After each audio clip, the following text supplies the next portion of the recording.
Welcome to Grampy's Lionel Trains. We'll be working on a Lionel E unit today. When spraying electronic cleaner, I like to spray it over a cup to save the excess liquid. This step flushes out the dirt, the oxidation, and debris that could build up inside the drum and could cause a sticky and weak cycling E unit.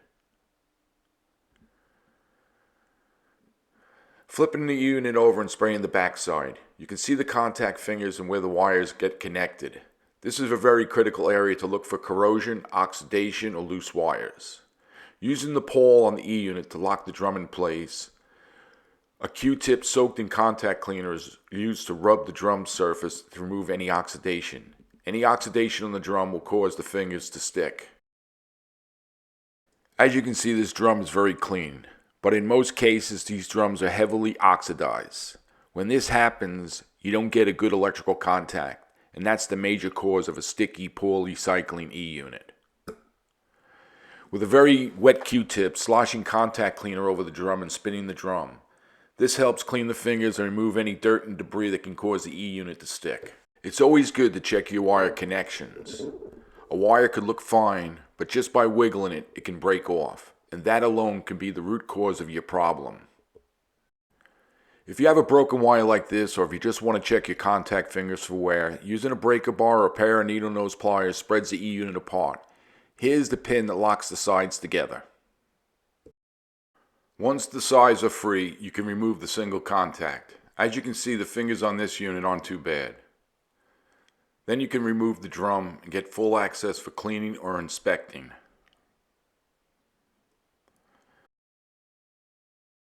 Using a screwdriver, you want to pry out the double contact with the four fingers.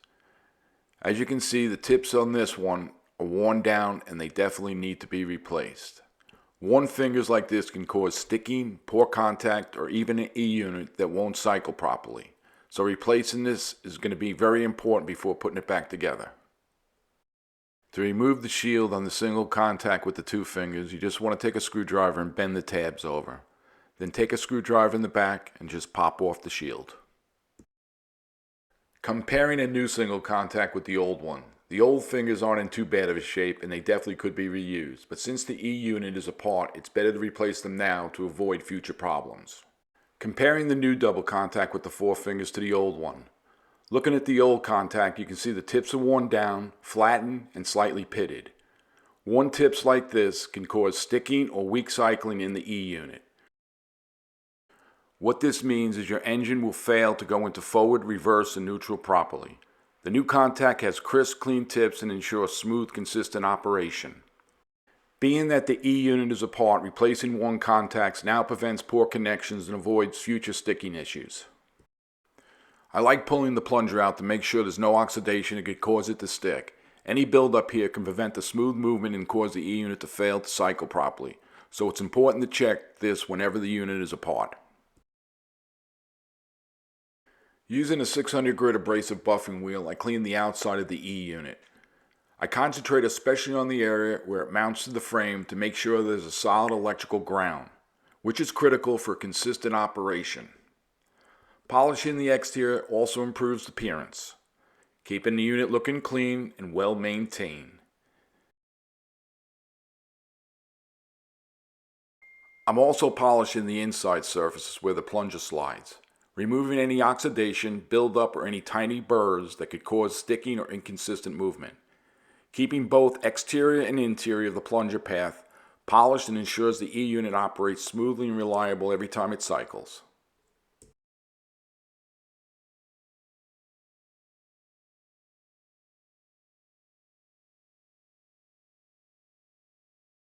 This area often gets overlooked because it looks clean, but where the lever makes contact is critical. Any oxidation, corrosion, or built up here can break the electrical path, causing the E unit to stick, misfire, or cycle weakly. Using fine sandpaper on the inside of the lever removes the oxidation and ensures a solid, reliable connection. This step should not be overlooked. I'm polishing the plunger to make sure it's smooth and clean. Any oxidation or rough spots can cause the plunger to hang up and keep the E unit from cycling properly. I'm also polishing the pin on the plunger that rides in the slot on the sides of the E unit, making sure it's clean and smooth so every move is freely and operates the way it should. To reuse the shield on the single contact, you want to straighten out the tabs so it slides easily back into place and fits properly. By taking an extra step and polishing the shield, you clean up the surface and make it look right, which helps keep everything clean and presentable when you put it all back together. Using the excess contact cleaner in a cup, I take the drum with a Q-tip and swirl it around and start breaking up any loose dirt, oxidation, or residue that might be built up on the drum. Even though this drum was cleaned earlier, I'm just showing you the steps I take to clean them. Next, using a Q-tip soaked in contact cleaner, I clean the surface of the drum until it's spotless. The goal here is to make sure the drum moves freely over the fingers and makes good electrical contact. It's also important to clean the ends of the drum to make sure there's no debris or buildup that could cause the drum to bind or stick. You also want to check the plastic tips on the ends of the drum to make sure they're not chewed up or worn down. This can prevent the drum from cycling and moving improperly. The goal here is to clean the drum to make it look like it's brand new. In some cases, a drum might need to be replaced, especially if the plastic tips are worn or the index teeth are worn also.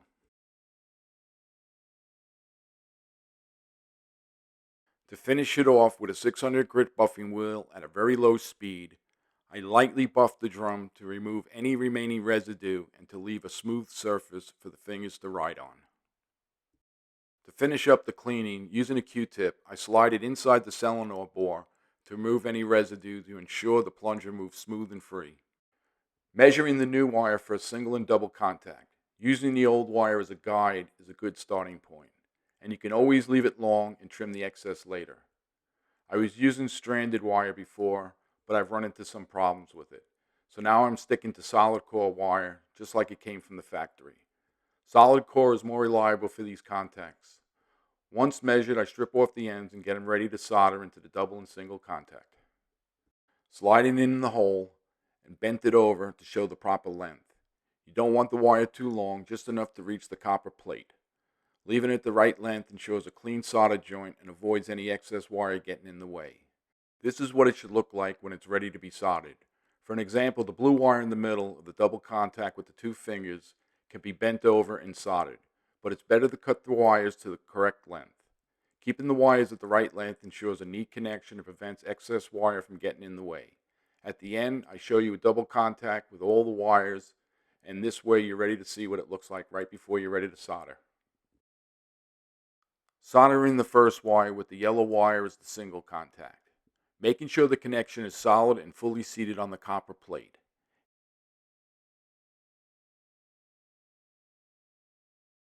Moving on to the double contact, soldering the green, blue, and black wires.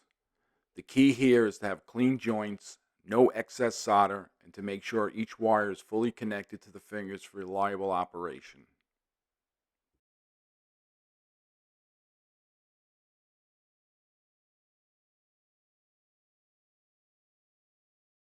It's always nice to be able to use old parts. Being that we cleaned the shield and straightened the tab, it's time to put it back onto the single contact. Slide the tabs into the two holes, turn it over, use a pair of pliers, bend the tabs over to give it a nice tight fit and a secured connection.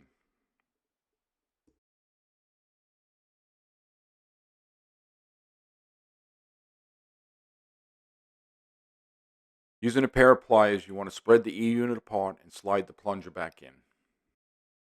Time for a lot of patience. Putting the double contact back into the E unit. Holding the wires carefully, you want to work it slowly, patiently, to avoid bending the fingers. Slide the contact into place to line it up into the slot, and then use the screwdriver to gently push the other side of the plastic so it seats properly. Taking your time here ensures the contact is aligned and the E unit will work properly and smoothly. I like to bend the fingers over lightly to make sure the fingers make a good contact on the drum. Next, take the drum, line it up with the ends so it fits into the holes, making sure the tips are seated properly. This is where it spins, so proper seating is critical for smooth operation. This is where it can get tricky. You want to make sure the locking pin lines up and it gets seated properly. From there, take the single contact, slide the tabs into the slots, making sure everything lines up perfectly. Once the tabs are seated, everything is aligned, The unit is ready to be snapped back together again and locked with the pins. Securing it tight is ensuring a smooth, reliable operation.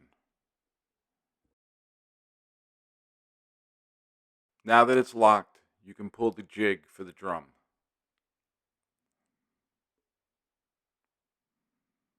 And make sure it's snapped together tightly. Give it one last check, and everything lines up.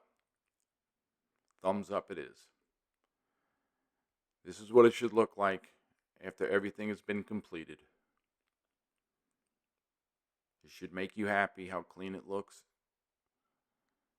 with all the hard work you just did to make this E-unit work again properly. And if you don't have the drum jig, good luck. Anybody that's done an E-unit, they know what I'm talking about. It gets very difficult to line that drum up and slide it in place. This is also where the black wire gets soldered onto the side of the E-unit. This is a good time to check that the plunger is moving freely with no restrictions and that the drum rotates properly. Making sure everything cycles smoothly here ensures the train will change directions correctly before you reinstall the E-unit back into the engine. I hope you enjoyed this video and it helped you out. If you could, please subscribe because it helps the channel reach more people. Please like and comment, and don't forget to turn on your notifications for an upcoming video here at Grampy's Lionel Trains. Happy railroading!